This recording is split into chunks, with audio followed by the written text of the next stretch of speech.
And it says down about halfway down. It says, don't forget do-it-yourself dentistry, oil of clothes, temporary filling kits, extraction tools, those kind of things. Those are easily got at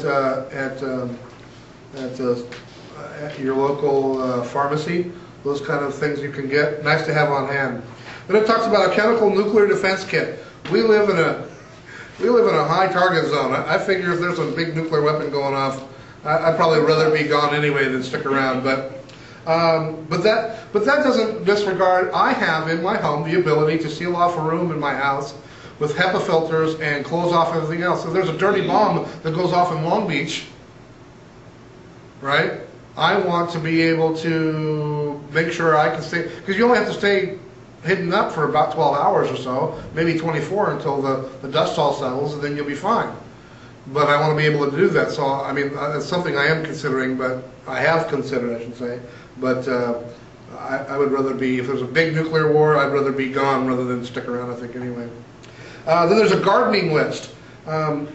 And hygiene and sanitation. One of the things that we often overlook is, toilet paper. In fact, it says, those phone books that we always get for free, we all throw them away? Keep those. That paper can be used as toilet paper if for nothing else. And high chairs for the kids. Laundry soap, having plenty of that around. Then there's a livestock list. Going back, hunting and fishing, power, lighting, batteries list. You notice that this is some general ideas, not specific, because it should be specific for you. Firefighting list, I like that list too. How to put out a fire at your locale. Tactical living list. Tactical living is, by the way, is guns, knives, ammo, and all. Notice it's the longest one. It's the reason I like this guy. But it talks about night vision goggles and all those kind of things. And if I could afford it, I would have one. Communications, monitoring, information, tool list.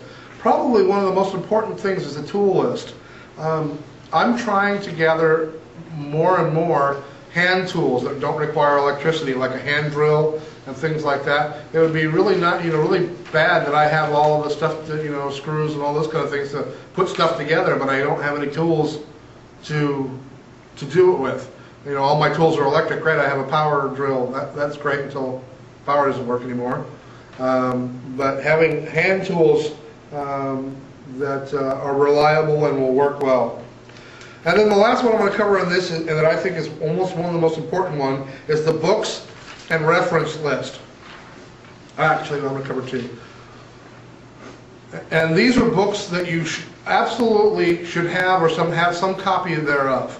First one you should get is Are You Ready?, which is a free book you can get from FEMA. Go online, go to FEMA, type in Are You Ready?, they'll send you the book. It's about that thick, has a lot of information in there. It's a great starter. The other ones that he has in here that I have a copy of is the Encyclopedia of Country Living. I also have Where There Is No Doctor. I also have Where There Is No Dentist.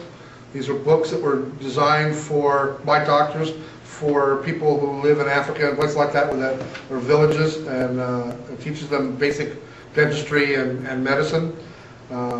I also have another book that I'm recommending now, which is Uncommon Uses for Common Household Items. There are 147 different things you can do just with vinegar, cleaning and lots of other things like that, and different kind of variations of solutions. And it's a great book. It's called Uncommon Uses for Common Household Items, which is a really good book. And here he also talks about The Ultimate Sniper.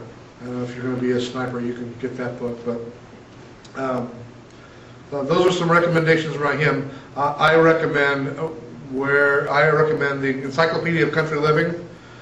I also recommend Where There Is No Doctor and Where There Is No Dentist. Those are all good books. The last one is on here is the barter and charity list.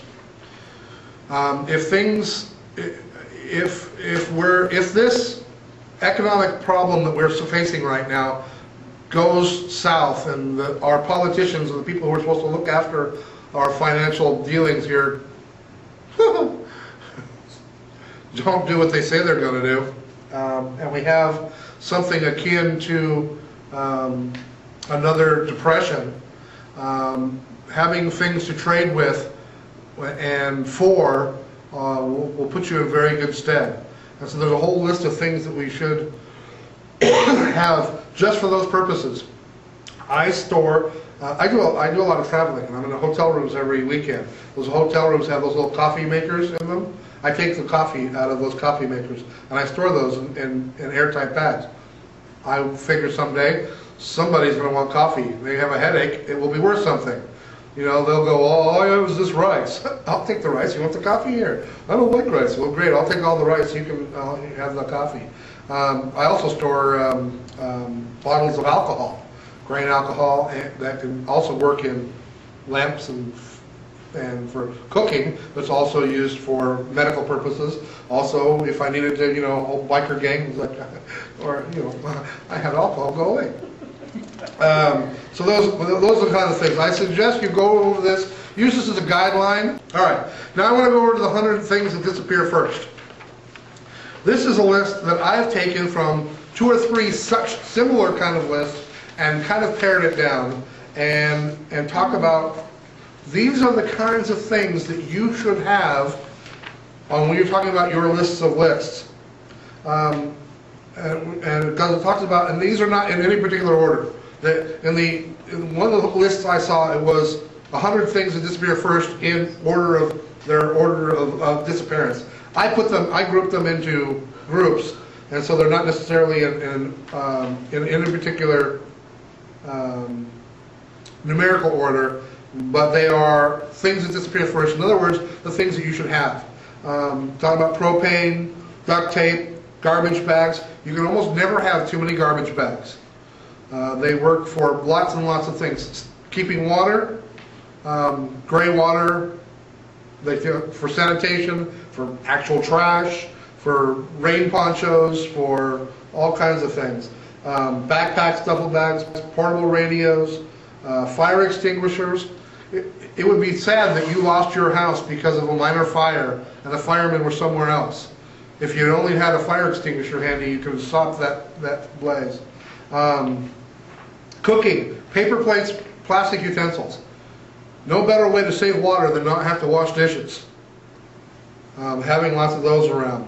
Portable grills, charcoal, pan can openers, ice chests, down to the food and water.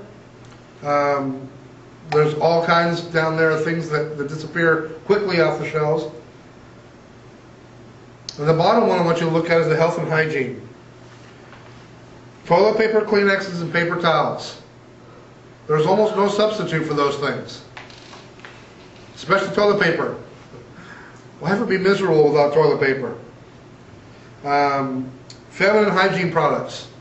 Probably, I'm not a lady, but I go on eBay and buy stocks of feminine hygiene products on eBay, like $200 worth for like $6 or $8, and then keep them stored. Now, is exactly the brand and types that my wife and daughters use? Nope. But it'd be better than nothing, you know. And so I have lots of those stored. In fact, we've had a couple of times where I go off on the box open and say, "Who opened this box?" Well, we ran out, so we had to come down here see what was left. Laundry detergent. Really important to have some kind of laundry detergent. That, you know, for washing hands, washing clothes. Just with laundry, I mean, with dish detergent, you can wash just about everything. If you had to, you can wash your hair, you wash your body, wash your dishes, wash your clothes, wash everything.